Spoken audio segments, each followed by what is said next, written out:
नमस्कार। आज अपने इस सेशन में कुछ सामान्य बातों से चर्चा करेंगे। एक वाक्य के साथ अपने आज की बात शुरू करते हैं।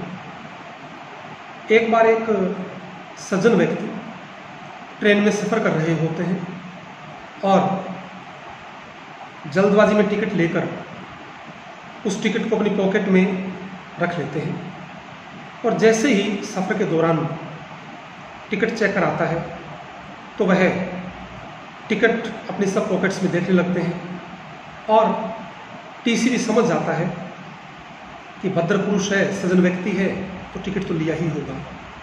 तो कहते हैं कोई बात नहीं, आप तसल्ली से देख लीजिए टिकट कहाँ रखा है, मिल जाएगा, परेशान नहीं। थोड़ी देर ढूंढने के बाद जब टिकट नहीं मिलता तो टीसी फिर कहता है कि एक कोशिश और कीजिए, टिकट कहाँ रखा है।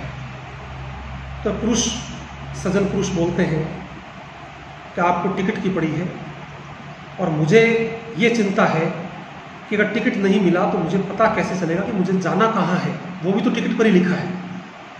लगभग ऐसी ही स्थिति आज के समय हम सब लोगों की है कि हम चलते तो जा रहे हैं लेकिन हम में से अधिकांश को पता नहीं कि हमें जाना कहाँ है या करना क्या है। और खास करके विद्यार्थी वर्ग के अंदर भी ये है कि हम एक क्लास के बाद दूसरी क्लास में एडमिशन लेते रहते हैं, पढ़ते जाते हैं, लेकिन क्या पढ़ रहे हैं, क्यों पढ़ रहे हैं और उस पढ़ाई का औचित्य क्या है या हमें करना क्या है, हम किस दिशा में आगे जाना है, ये दुविधा उस यात्री की तरह हम सब लोगों के सामने भी है, चाहे वो विद्यार्थी हो, चाहे बिजनेस क्लास हो और चाहे अन्य कोई कार्य करने वाला व्यक्ति हो।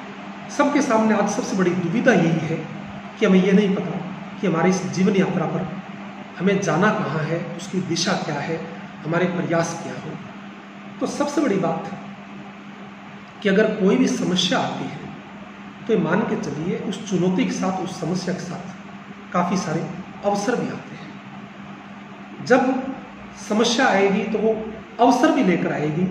सबसे बड़ी बात यह है कि हमें ढूंढना ये है उस चुनौती में, उस समस्या में छिपे हुए कुछ लोग अवसर को खोज लेते हैं और कुछ निराश हो जाते हैं, अवसाद में चले जाते हैं। तो ये हमारे व्यक्तित्व पर निर्भर करता है कि हमने उस चुनौती को किस ढंग से लिया और उस समस्या के अंदर अधिकांश लोगों की तरह हम अवसाद में चले गए या उसके अंदर हमने कोई अपॉर्चुनिटी, कोई अवसर जो है वो ढूंढ लिया है। तो ये हमारे व्यक्तित्व पर निर्भर करेगा, हमारी पर्सनैलिटी पर निर्भर करेगा। और सबसे बड़ी बात मैं हमेशा कहता हूँ, चालाक मत बनिए। आज के समय सरल होना सबसे बड़ी चुनौती है और सरल होना सबसे बड़ा गुण भी है, क्योंकि हम जिस सोसाइटी में कहीं भी देखें तो वहाँ सरल लोग धीरे धीरे दुर्लभ होते जा रहे हैं। चालाकियाँ आपको कुछ समय के लिए आगे बढ़ा सकती है, लेकिन अंततः आपकी सरलता और आपकी जो मिलनसारिता है, आपका जो व्यक्तित्व है, वही आपकी इमेज बनाता है। इमेज और पिक्चर दोनों में बहुत ज़्यादा अंतर है। पिक्चर कुछ सेकंड्स में आप कैमरे से ले सकते हैं, लेकिन इमेज बनाने में वर्षों लग जाते हैं। तो आप ब्रांड एम्बेसडर बनिए, इमेज बनाइए। और ब्रांड एम्बेसडर का मतलब है विश्वसनीयता। आज के समय सबसे बड़ी दुविधा जो सब लोगों के सामने है या अधिकांश समाज के वर्गों में जब हम देखते हैं तो विश्वसनीयता की कमी है। लोग चालाक जरूर हो गए हैं, चतुर जरूर हो गए हैं, लेकिन सरलता न जाने कहाँ खो गई, उनका बचपना न जाने कहाँ खो गया। तो मेरा मानना है कि अपने बचपने को, अपनी मासूमियत को हमेशा बचाए रखिए, सरल रहिए और आपका नाम विश्वसनीयता की पहचान होनी चाहिए। तो आप ब्रांड एम्बेसडर बने और ब्रांड एम्बेसडर विश्वसनीयता के बने कि आप पर कोई भरोसा कर सके और एक चुनौती को अवसर के रूप में आप लें, एक लीडरशिप के रूप में आप अपने आप को विकसित कीजिए, ताकि आपके जो फॉलोअर्स हैं या आपके कनिष्ठ जो है वह आपका अनुसरण कर सके, ऐसा मेरा मानना है। दूसरा, अपने आप को अपडेट कीजिए, नई टेक्नोलॉजी सीखिए, नई भाषाएं सीखिए, नए शब्द सीखिए। ये जीवन के हर पड़ाव में आपके काम आएंगे और कभी भी सीखा हुआ व्यर्थ नहीं जाता है। तो आप अगर टेक्निक फ्रेंडली हैं, नए शब्द सीखते हैं, नई भाषाएं सीखते हैं, तो ये आपके व्यक्तित्व के अंदर निखार लेकर आएंगे। और आप देख लीजिए, बड़ी बड़ी कंपनियां जिन्होंने अपने आप को अपग्रेड नहीं किया, अपडेट नहीं किया, आज बाजार से बाहर है। एक कैमरा रील बनाने वाली कंपनी कोडेक, आप सबने नाम सुना होगा। किसी ज़माने में जब स्टिल कैमरों का दौर था तो कोडेक एक जाना पहचाना नाम था, और जैसे ही मोबाइल कैमरे मार्केट के अंदर आए, कोडेक ने अपने आप को अपडेट नहीं किया और बहुत पुरानी कंपनी मार्केट से बाहर हो गई, प्रचलन से बाहर हो गई। इसी तरीके से दूसरा एग्जाम्पल इसमें मैं पार्ले जी का देता हूँ कि भारत की 100 साल से भी ज़्यादा पुरानी कंपनी, बिस्किट बनाने वाली कंपनी ने अपने आप को अपडेट नहीं किया, न्यू जनरेशन के टेस्ट और फ्लेवर को नहीं पहचाना, और इस नहीं पहचानने के कारण आज पार्ले जी का बाजार सीमित हो गया है और लगभग बंद होने की कगार पर पार्ले जी कंपनी खड़ी है। तो इस तरीके से ही हम नोकिया का एग्जांपल ले सकते हैं। नोकिया ने अपने आप को अपडेट नहीं किया, और जब एंड्रॉयड बेस्ड नए मोबाइल आए, नोकिया उसी पुरानी तकनीक पर काम करता रहा और अंततः नोकिया को माइक्रोसॉफ्ट ने खरीद लिया, माइक्रोसॉफ्ट ने परचेज कर लिया। तो आप देख लीजिए कि इतनी बड़ी बड़ी नामी गिरामी कंपनियां जिन्होंने अपने आप को अपग्रेड नहीं किया है, बाजार से बाहर हो गई, तो आप और मैं तो है ही क्या। तो हमारा तो जो अस्तित्व है वो बहुत संकुचित है। तो मान के चलिए कि अगर हम लोगों ने अपने आप को अपग्रेड नहीं किया, अपने आप को अपडेट नहीं किया, तो इस सोसाइटी के अंदर, इस बाजार में लंबे समय तक बने रहना बड़ा मुश्किल हो जाएगा। नए का वर्ण कीजिए, नए आविष्कार कीजिए। इसके अंदर कुछ भी नया करने से घबराए नहीं, कैलकुलेटेड रिस्क लेना सीखें, जोखिम लीजिए। जोखिम एक जुआरी की तरह नहीं, एक इनोवेटर की तरह लीजिए कि उसमें आप पहले रिसर्च करें, अनुसंधान करें, उसके बाद कैलकुलेटेड रिस्क लेकर नया करने का प्रयास कीजिए। या फिर मैं एक वृत्तांत सुनाता हूँ कि वैज्ञानिकों ने बंदरों के एक समूह पर एक परीक्षण किया, और इस परीक्षण में उन्होंने एक पिंजरे में कुछ बंदरों को रखा और उनसे कुछ ऊंचाई पर कुछ फल टांग दिए। तो जैसा कि प्रकृति है, स्वभाव है, एकदम से उन बंदरों ने उन फलों पर झपटा मारने की कोशिश की, और दिसंबर की सर्दी में पिंजरे में बाहर से जैसे झपटा मारने वाला जो बंदर था उस पर बिल्कुल ठंडा पानी डाला गया, और वह बंदर उस प्रयास को छोड़कर सिकुड़ के कोने में बैठ गया। ऐसी स्थिति के अंदर वैज्ञानिकों ने उस बंदर को पिंजरे से बाहर किया और उसकी जगह नए बंदर को डाल दिया। फिर किसी दूसरे बंदर ने वही प्रयास किया और वही पनिशमेंट ठंडे पानी का उसको मिला। उसने भी प्रयास छोड़ दिया और सिकुड़ के एक कोने में बैठ गया। इस तरीके से वैज्ञानिक प्रत्येक बार जो प्रयास में असफल रहा और प्रयास छोड़ दिया, उस बंदर को पिंजरे से बाहर करते गए और उसके स्थान पर एक नए बंदर को रिप्लेस करते गए। एक समय ऐसा आया कि पिंजरे के अंदर सारे नए बंदर थे, जिनमें से किसी को भी पनिशमेंट नहीं मिला था ठंडे पानी का, लेकिन उन्होंने प्रयास नहीं किया एक बार भी। क्यों? कि उनसे पहले के जो बंदर थे उन्होंने उनकी पनिशमेंट से जो दुर्दशा हुई उसको देख चुके थे, तो उन्होंने प्रयास करना छोड़ दिया।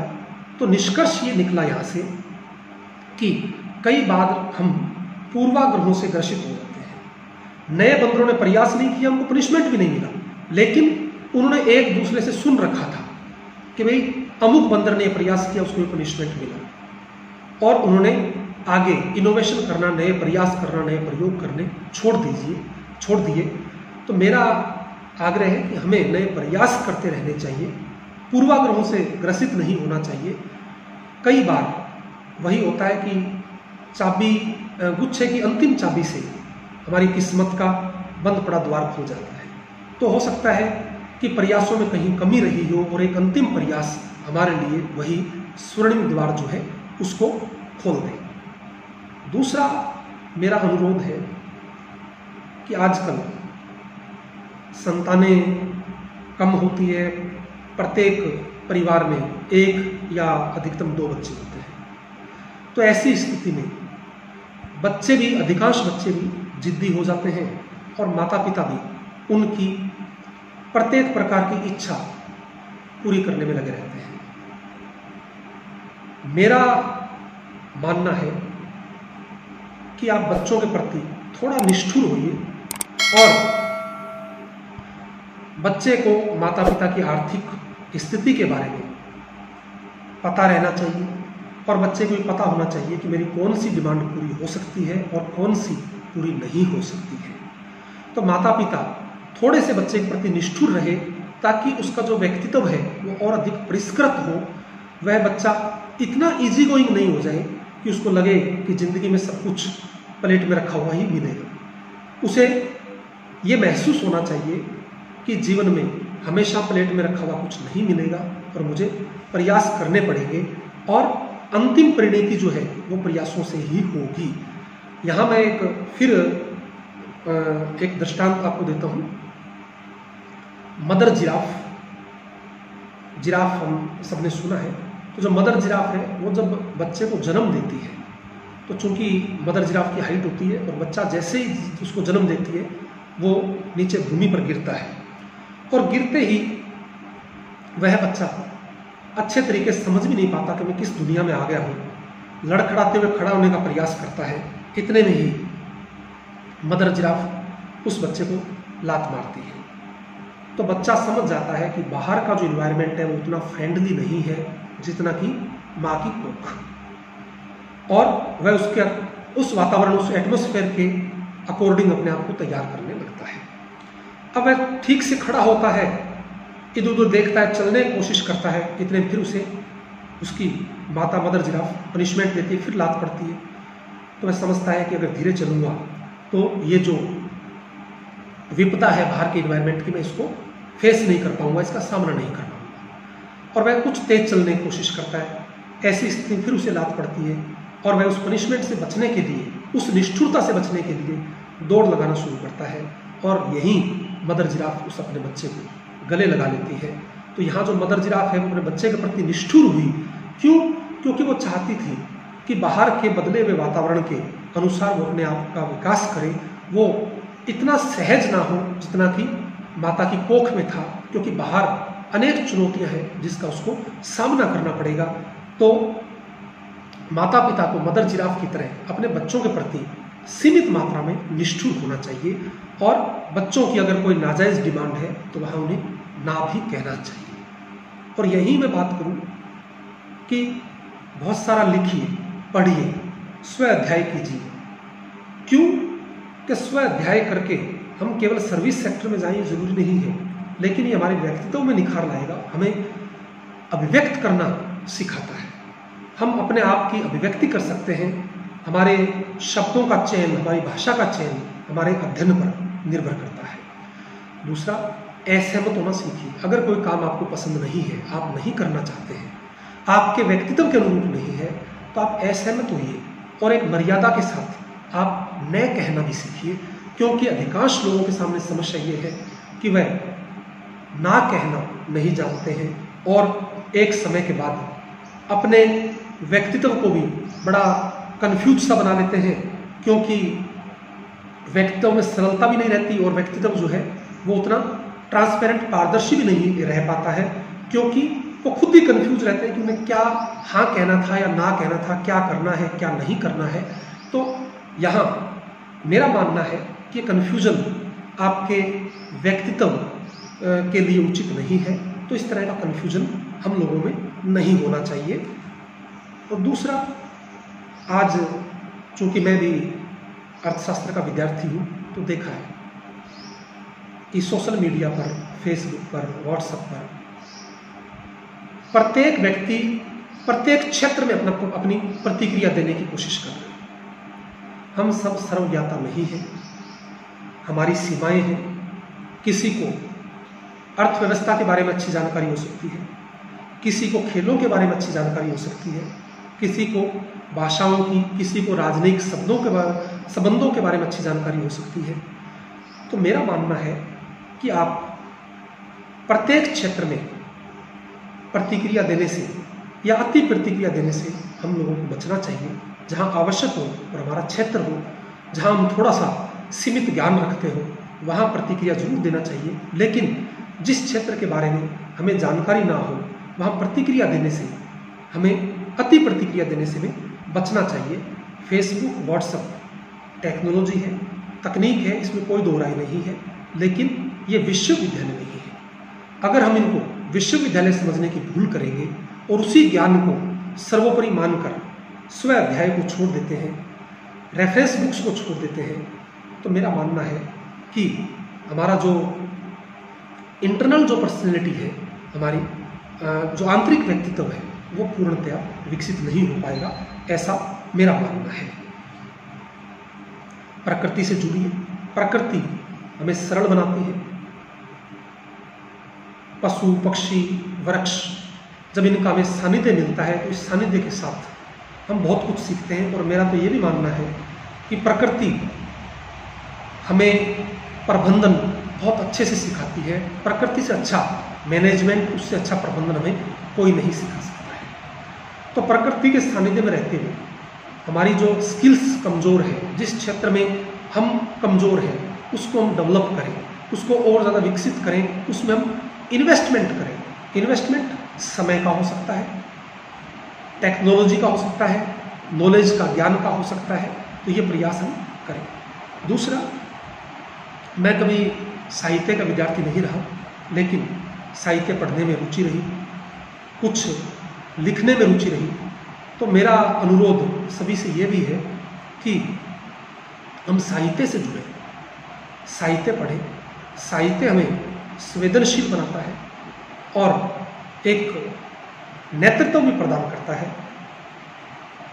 पर अधिकांश पेरेंट्स से मेरा अनुरोध हमेशा रहता है कि आपके बच्चे, प्रथम पाठशाला उनकी स्कूल है, प्रथम पाठशाला उनका परिवार है, फिर स्कूल है, फिर कॉलेज है। आप बच्चों को संस्कार दीजिए और संस्कार के साथ साथ उनको संवेदनशील बनाइए।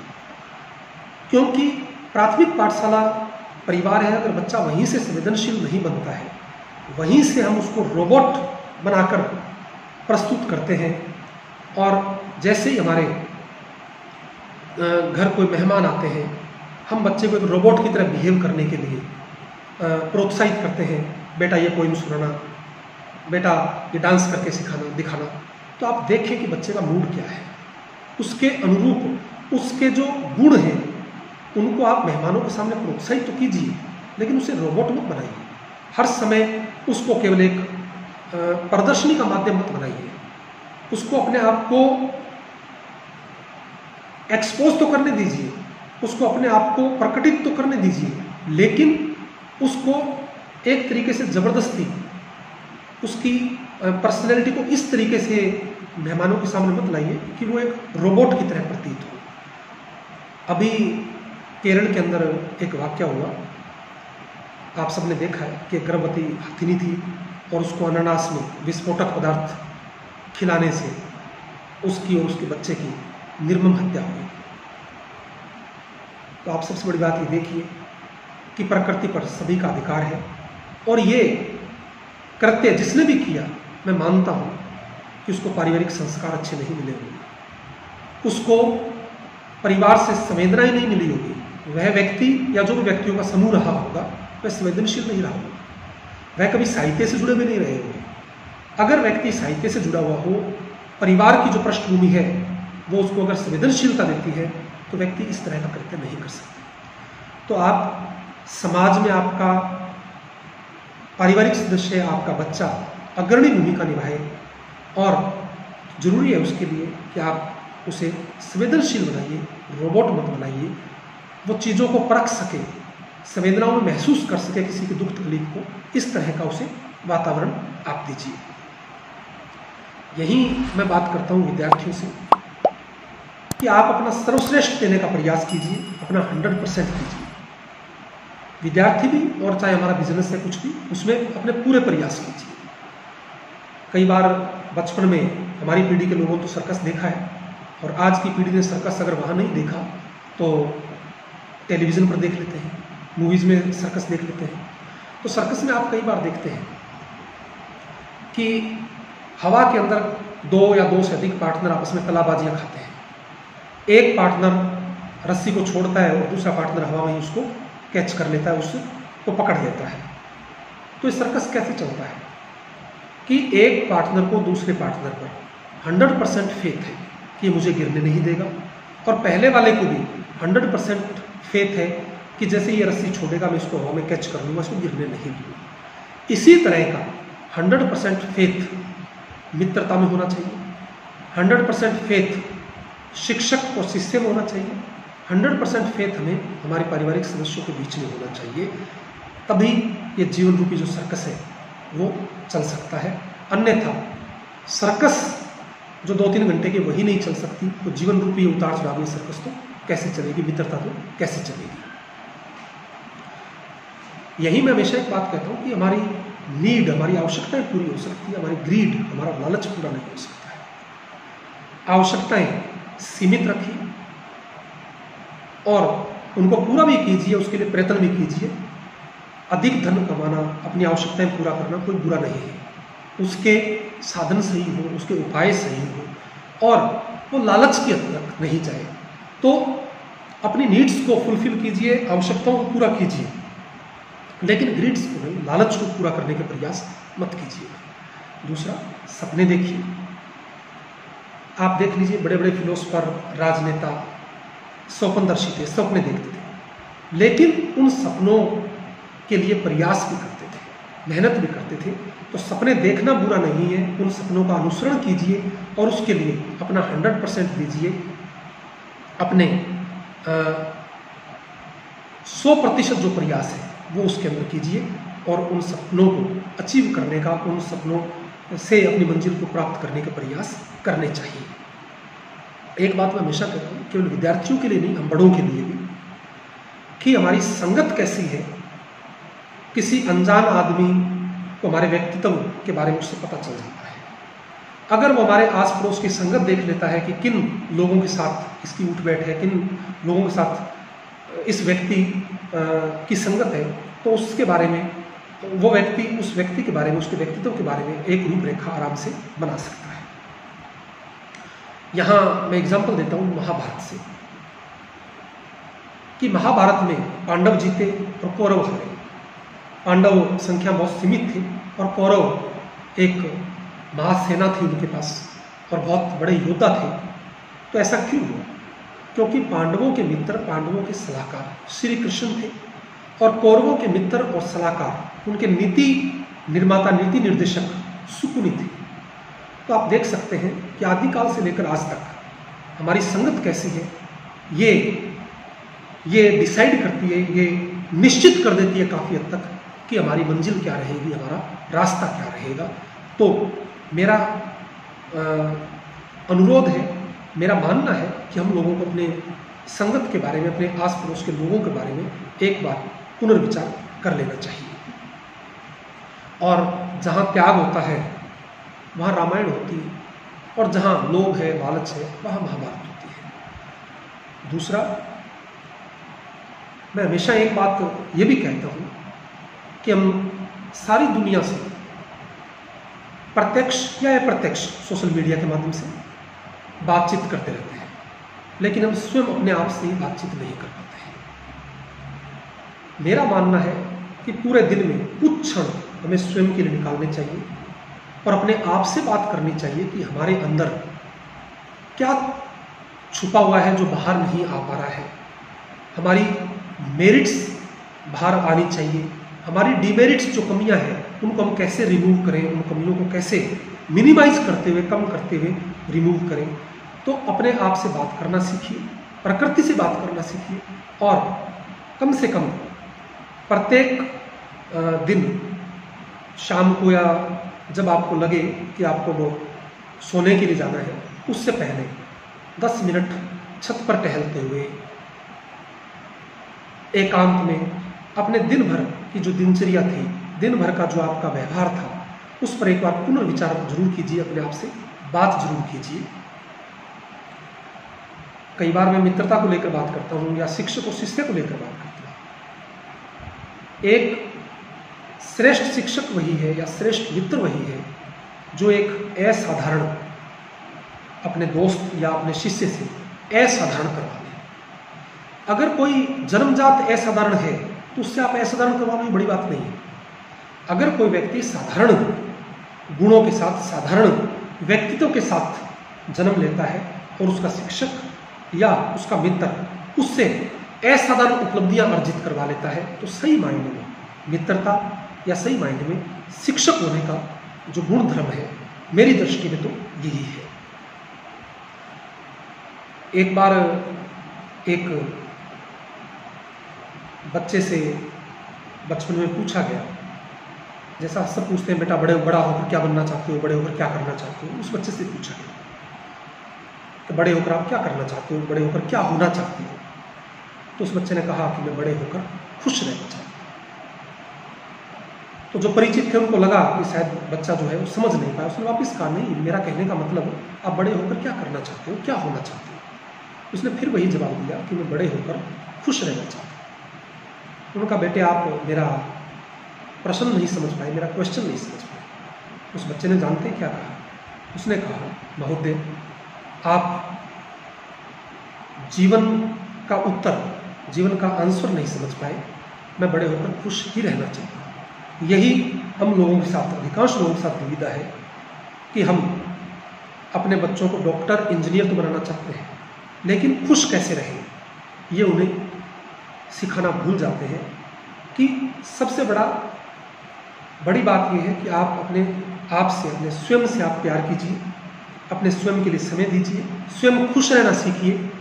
अगर आपकी पर्सनैलिटी इस तरह की है कि आप स्वयं संतुष्ट हैं, खुश हैं, प्रकृति से खुश हैं, तभी आप समाज के लिए कुछ कर पाएंगे और अपने आसपास को प्रसन्नचित रख पाएंगे। अगर आप खुद ही कुंठित हैं तो मैं नहीं मानता कि आप अपने आसपास को, अपने परिचितों को, उनको कभी प्रसन्नचित रख पाएंगे या कभी प्रसन्नता दे पाएंगे। तो हमें इस बच्चे से सीखना चाहिए जिसने कहा कि मैं बड़े होकर खुश रहना चाहता हूँ। तो हमें भी चाहिए कि हम खुश रहना सीखें और हमारे सानिध्य में जो लोग आते हैं, जो बच्चे आते हैं, उनको भी खुश रहने के लिए प्रेरित करें कि आप अपने स्वयं से प्रेम करना सीखें और स्वयं प्रसन्न रहना सीखें। दूसरा, सब अपने आप में सर्वश्रेष्ठ है। प्रकृति ने हमें सबको अलग अलग बनाया है। जैसे एक गुलदस्ते में अगर एक ही प्रकार के पुष्प हो, फूल हो, तो नीरस लगने लगता है, और उसमें अगर रंग बिरंगे अलग अलग पुष्प फूल हो तो वही गुलदस्ता महकने लगता है। तो हम सब अलग अलग व्यक्तित्व के धनी हैं, अलग अलग हमारी भाषाएं हो सकती है, संस्कृति हो सकती है, पहनावा हो सकता है, लेकिन जब ये सारा एक गुलदस्ते के रूप में मिल जाता है तो प्रकृति या हमारा समाज महकने लगता है। तो वही कि आप अपनी मौलिकता को नहीं खोएं, जैसे हैं वैसे बने रहें। आप सर्वश्रेष्ठ हैं, अपने आप से प्रेम करना सीखें, अपनी मौलिकता को बनाए रखें। और दूसरा, जैसा कि मैं हमेशा कहता हूँ कि अपने बच्चों के लिए उन्मुक्त आकाश रखें, खुला आकाश रखें। असीमित संभावनाएं हैं, उनको इन संभावनाओं को तलाशने दें, उनको इन असीमित संभावनाओं में अपने व्यक्तित्व को ढूंढने के लिए प्रोत्साहित करें। उन्हें भीड़ का हिस्सा मत बनाइए, और ना ही आप भीड़ का हिस्सा बने। आप विवेकशील बनिए, आप नेतृत्व देना सीखिए, न कि भीड़ का हिस्सा बने। मैं शिक्षक साथियों से बहुत बार अनुरोध करता हूँ कि हमारे यहाँ ट्यूटर तो है, टीचर नहीं है। हम सिलेबस में जो है वो तो पढ़ा देते हैं, लेकिन सिलेबस के अलावा जो बहुत ज़रूरी है कि हमें हमारे विद्यार्थियों की आर्थिक और सामाजिक पृष्ठभूमि की जानकारी हो, उनकी पारिवारिक स्थितियों के बारे में जानकारी हो और हम उनके व्यक्तित्व में कहाँ तक सहायक बन सकते हैं, ये हमें पता होना चाहिए। तो आप एक टीचर बनने का प्रयास कीजिए, एक ट्यूटर बनने का प्रयास मत कीजिए, अदरवाइज हम केवल एक सेंटर में काम करने वाले लोग बनकर रह जाएंगे।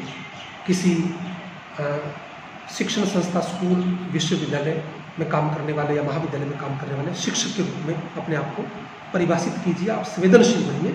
और बहुत बार कहता हूँ कि डिग्री होना बड़ी बात नहीं है। डिग्री केवल जो हमारी तालीम है उसका जो खर्च की रसीदें हैं कि हमने कितना खर्च किया, अगर व्यवहारिक ज्ञान नहीं है तो उस डिग्री के साथ व्यवहारिक ज्ञान होना चाहिए। हमें अपने से छोटों के साथ स्नेह रखना है और हमसे जो आयु में बड़े हैं, चाहे वो किसी भी काम में संलग्न है, उनके साथ एक शिष्टाचार के साथ बात करना है, एक मर्यादा के साथ, एक सम्मानजनक तरीके से व्यवहार करना अगर हमें आए, तभी उस शिक्षा का अर्थ है। अगर ये सब नहीं है तो उन डिग्रियों का कोई महत्व नहीं रह जाता है। तो वापस वही बात कहता हूँ, संवेदनशील बनिए, रोबोट मत बनिए। और दूसरा, प्रयास करते रहें, कभी भी संतुष्ट होकर मत बैठिए। यहाँ मैं एक छोटा सा वाक्य आपके सामने रखना चाहूँगा।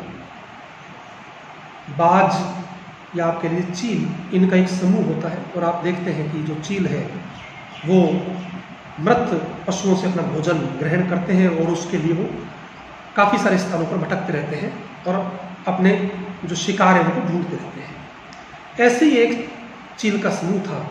वो एक पर्वत पर पहुंचता है तो वहाँ वो देखता है कि काफ़ी सारे मृत पशु आ रहे हैं और काफ़ी लंबे समय तक उनको लगता है कि हमारी जो भोजन सामग्री है उसका इंतजाम यहाँ हो गया है। तो 2-4 दिन वहाँ रुकते हैं। उनमें जो सबसे अनुभवी और जो वृद्ध चील है वो बाकियों कहता है कि ठीक है, 4-5 दिन हमने यहाँ भोजन ग्रहण कर लिया है, अब हमें नए क्षेत्र में चलना चाहिए, नए प्रयास करने चाहिए। तो उसमें जो अधिकांश युवा चील थी वो उसे कहती कैसी बात कर रहे हैं, अभी तो यहाँ कई महीनों का भोजन पड़ा है और हम नई जगह क्यों जाएं। तो वह अनुभवी चील उन्हें बताती है कि हमें आश्रित नहीं होना चाहिए, हमें नए प्रयास भी करने चाहिए। लेकिन वो उस भीड़ को, उस समूह को समझा नहीं पाता है। इस दौरान वह निर्णय लेता है कि अगर आप साथ नहीं चलते हैं तो मैं नए क्षेत्र में जाऊँगा। और वह चील जो है वहाँ से नए क्षेत्र के लिए, नए स्थानों को ढूंढने के लिए, अपने भोजन के लिए चली जाती है। कई महीनों बाद उसे लगता है कि जो सगे संबंधी थे उनको वापस देख के तो वापस उस स्थान पर आते हैं तो वो देखते हैं कि वहाँ जो चील का एक बड़ा समूह रह गया था उनके केवल कुछ अवशेष रह जाते हैं और कोई भी जिंदा नहीं रहता है। 1-2 जो है घायल अवस्था में होते हैं। तो वह उसे जानने का प्रयास करता है कि क्या हुआ। तो उन्होंने बताया कि हम लंबे समय यहाँ भोजन के लिए रहे और आश्रित हो गए, हम ऊंचाई पर उड़ना भूल गए और एक दिन जंगली कुत्तों ने, जंगली भेड़ियों ने हम पर हमला कर दिया और उनमें से अधिकांश को अपना भोजन बना लिया है। तो यहाँ सबसे बड़ी बात जो सामने आती है वो यही है कि हम इतना आश्रित किसी पर ना बन जाए कि हम अपनी उड़ान भूल जाएं, अपने व्यक्तित्व का निर्माण भूल जाएं।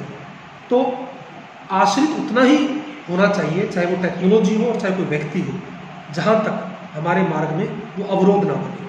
और जब वो हमारे मार्ग में अवरोध बनने लगे तो उससे पहले हमें नए प्रयास करने चाहिए और नया सीखना चाहिए। तो आज इस वीडियो के माध्यम से ये कुछ बातें थी जो आपसे साझा करने का मन हुआ और इस चैनल के माध्यम से प्रयास रहेगा कि प्रत्येक रविवार को अपने इसी तरह की चर्चा इस चैनल के माध्यम से किया करेंगे।